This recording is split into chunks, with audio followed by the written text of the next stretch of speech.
Massimo Introvigne is an Italian sociologist of religion. He is the founder and managing director of the Center for Studies on New Religions, CESNUR, and a former personal representative of the OSCE chairperson in office on combating racism, xenophobia, and discrimination against Christians and members of other religions.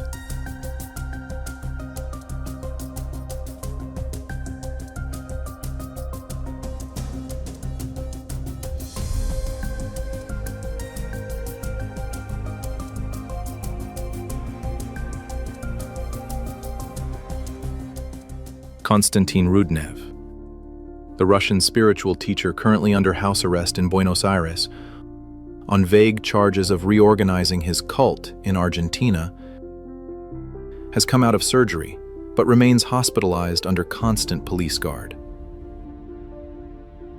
The police officers never left him for a single moment, removing his handcuffs only to let him sign documents, and immediately before the operation. It is a scene that reveals everything. A gravely ill man, reduced to a wheelchair, escorted like a dangerous criminal, while in reality, he is the victim of a judicial cruelty that has lasted for more than a year. His current condition is not the result of fate or illness. It is the direct consequence of the prosecutor's decisions, omissions, and hostility. His wife's testimony describes a pattern that is impossible to dismiss as a coincidence. At a crucial hearing, respected medical specialists unanimously stated that Konstantin urgently needed examinations. The prosecutors blocked everything. They refused to authorize the tests, objected to every request, and prevented any meaningful medical evaluation. They ignored the presence of an officially appointed interpreter, certified and assigned to the prison, who was never once called. They handed him documents in Spanish, hoping he would sign without understanding.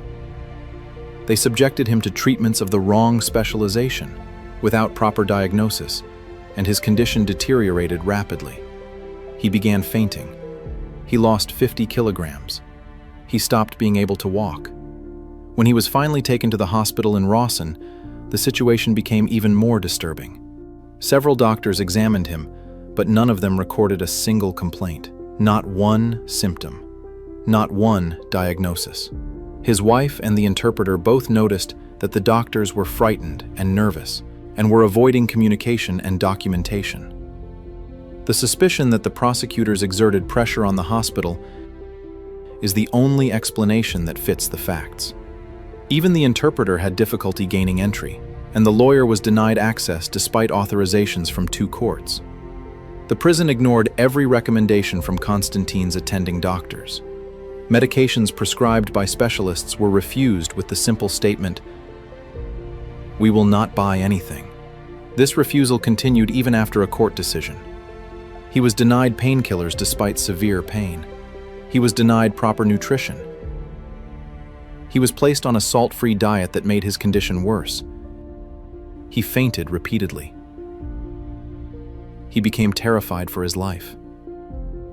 The cumulative effect of these actions is that a healthy man who loved long walks in nature, who came to Bariloche for tourism and mountain hiking, was turned into a disabled person in a wheelchair after 14 months of detention. The medical evaluations conducted before the surgery confirm the gravity of the situation. A neurosurgeon stated that the cervical protrusions put Konstantin at risk of total paralysis, except for the head,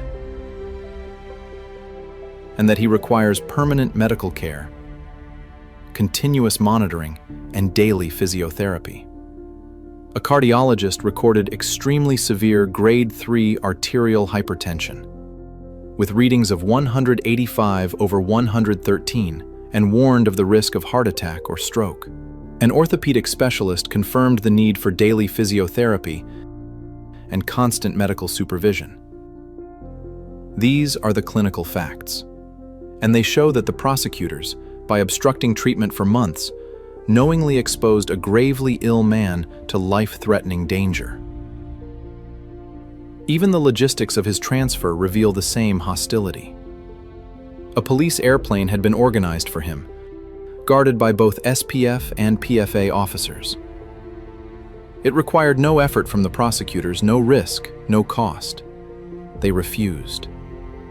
They insisted on driving him despite his condition. When Konstantin asked for at least an ambulance so he could travel lying down, they denied that as well. They did not even consider the request. The refusal was absolute, irrational, and cruel. The surgery he underwent on May 26th is the inevitable result of this long chain of decisions. He endured the operation badly, and while he struggles to recover, the prosecutors are still trying to send him back to prison. The hearing to review the cassation appeal on the cancellation of his house arrest has now been scheduled for June 3rd. The timing is almost surreal. Immediately after a serious surgery, before he has even completed the rehabilitation period, they already want to send him back to prison. Instead of ensuring that he receives the care he urgently needs, they are pushing to return him to the very environment that destroyed his health. This is a case of institutional mistreatment, abuse of power, and deliberate cruelty.